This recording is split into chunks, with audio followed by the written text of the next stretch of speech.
परत एकदा विदर्भ किचनमध्ये स्वागत आहे तुमचे. तर आजची आपली रेसिपी आहे हिरव्या मुंगाची चटणी. आता मार्केटमध्ये भरपूर प्रमाणामध्ये शेंगा विकायला आलेल्या आहेत आणि छान अशा कोवळ्या शेंगा मिळतात. तर आज आपण बनवणार आहोत छान अशी दाण्याची चटणी. तर यासाठी एक वाटी दाणे छान धुवून घेतले आणि ते आपल्याला कढईमध्ये 5 ते 10 मिनटं भाजून घ्यायचे आहे. छान भाजून घेतल्यामुळे चटणी पण छान होते आणि लवकर शिजल्या जाते. तसंच इथे फोडणीसाठी मी घेतलेला आहे कांदा, कढीपत्ता, एक टोमॅटो, आलं लसूण पेस्ट. दाणे आता आपले भाजून होत आलेले आहे आणि ही दाण्याची सुकी चटणी भाकरीसोबत चपातीसोबत छान लागते. तुम्ही मुलांच्या टिफिनसाठी करून द्या, मुलंसुद्धा आवडीने खातील आणि चवीला पण एकदम छान जी आपण तुरीच्या दाण्याची चटणी करतो त्याच पद्धतीने. आता आपले दाणे छान असे भाजून झालेले आहे. दाणे काढून घेऊया. आणि आता आपल्याला मिरची भाजून घ्यायची आहे. मिरच्या ह्या वेगळ्याच भाजायच्या, कारण दाण्यासोबत जर भाजल्या तर त्या व्यवस्थित भाजल्या जाणार नाही. साधारण 3 ते 4 हिरव्या मिरच्या आपल्याला भाजून घ्यायच्या आहे.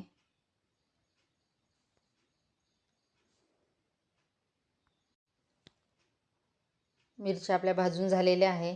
त्या पण आपण आता मिक्सरच्या भांड्यामध्ये काढून घेऊ आणि आपल्याला हे थोडं जाडसरच बारीक करायचं आहे. चालूबंद मिक्सर करायचा 1-2दा आणि अशा पद्धतीने थोडं जाडसर वाटण करायचं आहे. त्यानंतर कढईमध्ये 1 ते 1.5 चम्मच तेल घालूया. या दाण्याची आमटी पण छान होते. त्यानंतर यामध्ये जिरं, मोहरी, अगदी साधी आणि सोपी भाजी आहे. जास्त कुठले मसाले ॲड करायचे नाही. त्यानंतर कांदा, कढीपत्ता. कांदा छान तेलामध्ये परतून घेऊ. त्यानंतर यामध्ये आपल्याला आलं लसूण पेस्ट,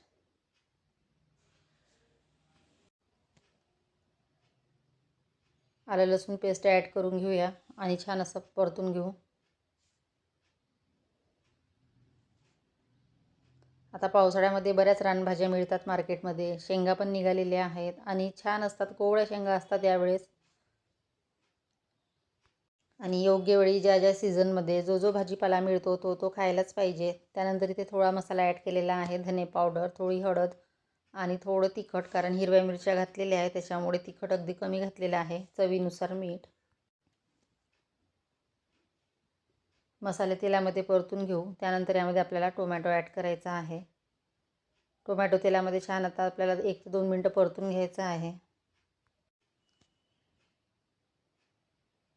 टोमॅटो आपला छान परतून झाला की यामध्ये आपल्याला हे दाण्याचं वाटण घालायचं आहे.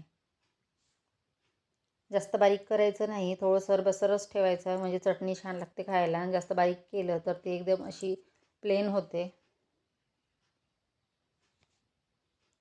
आता हे व्यवस्थित मिक्स करून घेऊ आणि आता यामध्ये थोडं पाणी घालायचं आहे आपल्याला, अगदी थोडं.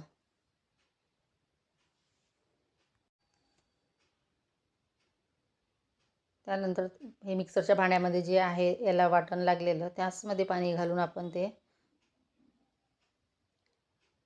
भाजीमध्ये ॲड करून घेऊ आणि छान व्यवस्थित असं परतून घेऊ.